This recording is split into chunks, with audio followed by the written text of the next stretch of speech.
Hello students, welcome back to my channel. Today we will see the scope of classes and its member.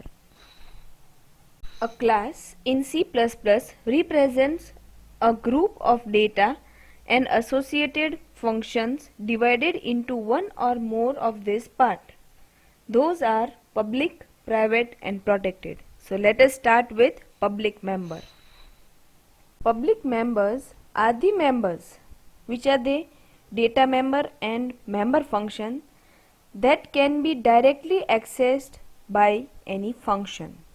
So over here it says that any data member or member function which are declared under public members can be accessed by any of the function. For instance, a class is created with the name XYZ and inside a public member we have one function being declared. Now this you can call directly by its object. So you can create an object outside the class. You have to create an object and then you can call that variable or function with the help of an object. So in void main, as you can see, I have created a variable. Inside that I have just called the function with the object name which is being declared inside the class. So this is called a public member scope. Next member is private member. Private member are the class member that are hidden from the outside world. The private member implements the OOPS concept of data hiding. The definition says that the private members are not accessed outside the class. So to access this private part, or if I want to call the data which is stored inside the private member, to refer it outside the class, I would have to first convert it into public and then it would be called outside. So as you can see in this program, I have created two members. First one is private. Inside it I have created a function called ABC. It is having a parenthesis which is just taking a single value. Inside that we are just multiplying it. This is just an example, so understand in that way. Then in the public part I have created another function named TQR. This names I have given random. You can give any suitable name. This also have integer as its argument. Now here I am taking an variable name which will call the ABC function of private member. Before I had written the wrong one, so I corrected it. So here it will call the function which is been written inside the private, that is ABC function, and then whatever data which is received in TQR is passed over there, and then it returns the value. Now here we have created an object, as PQR is a class and R1 is an object name. Inside void main, again we are taking a value where it will print whatever value is multiplied over there. It will print that data which will be returned from this TQR function. So now how this flow of program goes is, compiler will first go to void main. It will first search for R1 object. So yes, this class is there and its object is also there. Now here we have given .tqr. So we cannot call any of the function which is been declared inside private. So we have to call the function or any variable. If we would have declared a variable, then we can call the variable. Here we have just declared the function, so we are calling the function which is been declared under public. So we are passing the value 10 to this TQR function that would be received over here. Then this TQR which has received 10 value will pass to ABC function which is been declared inside this private part. So as you can see over here, I have called the ABC function of the private member of the class PQR. Inside this you can call like this way. So this private area can be accessed with the help of public by creating or converting it into public, and then you can call it, or you can access the private part of the function. Is it clear? Yes. So let us see the diagram to understand it more clearly. So as you can see, we have created a private member. Inside that there are datas and functions you can declare. You have to create a public member which will also have their own datas and member function. But the private part is not accessible outside the class. So you have to make this private part accessible with the help of public. So as you can see over here, this arrow, it is calling the private part. Now even if it is a data or a function, you have to first declare it inside a public, and then you can call the private part. Now the third one, or the third scope, is protected member. Protected members are the member that can be used only by member functions and friends of the class in which it is been declared. The protected members are similar to private members, that they cannot be accessed only by member function. So it is same like private member function or member scope, where you cannot allow any other data member or member function to access directly inside it. You have to convert it into public, and then you can use it. This would be more clear when we'll discuss inheritance in chapter number 6. This would be more clear in that chapter. Let us see the scope, rules and classes. What are the rules? There are 4 types of rules. First one is global class.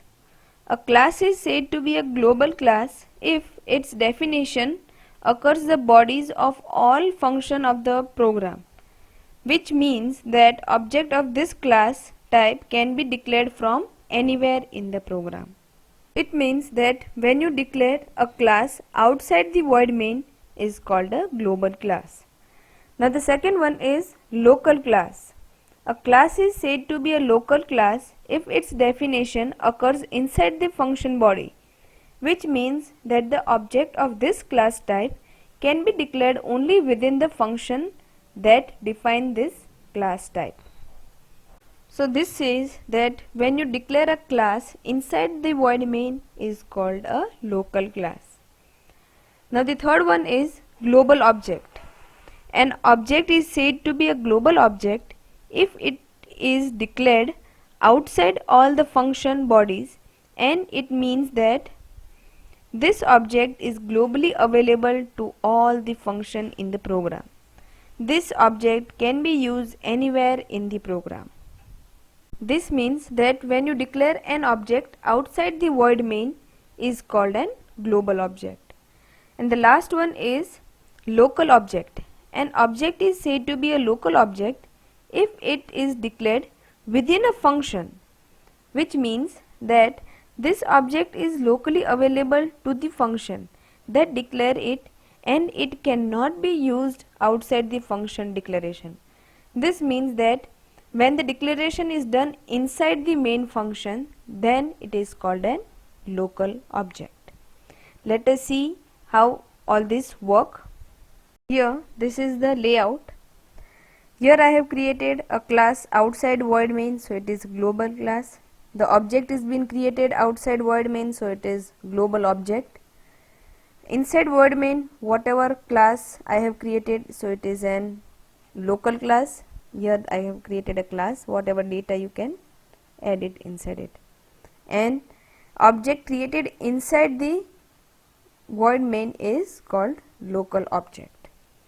A global object can only be declared using global class type. So if I want to create an object PQR outside void main, that is not possible, as only the global class can create global object.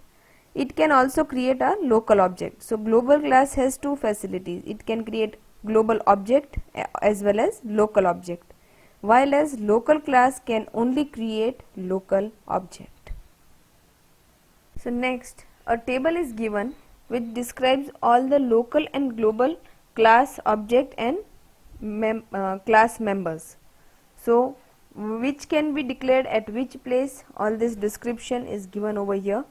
You can read it, you can pause the video and read all this. Okay, let us proceed forward to the next one, which is type of class function. The member function of a class can be categorized into the following three categories. Those are accessor function, mutator function and manager functions.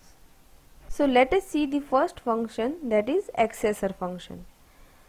These are those member function that allows us to access the data member of object.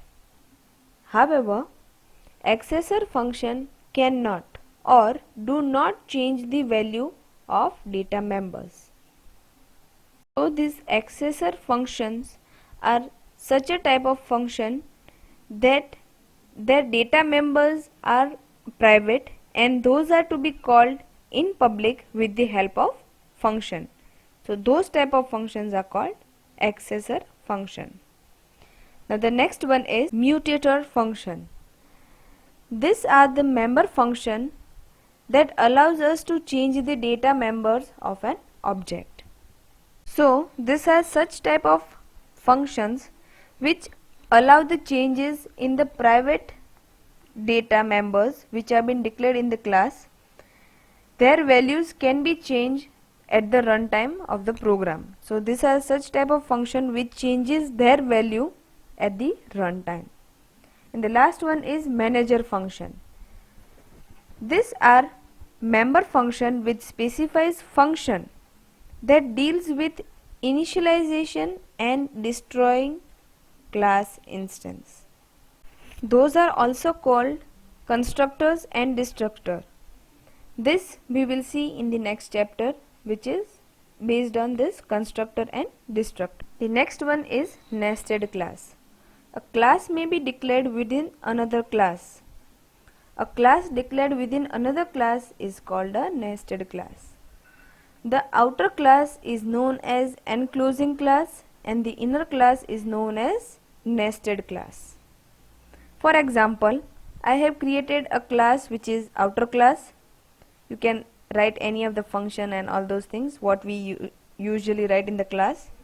Then you can declare another class inside the outer class. So I have created inner class. Just given a name, you can give any name to the class. So this is an outer class, this is an inner class.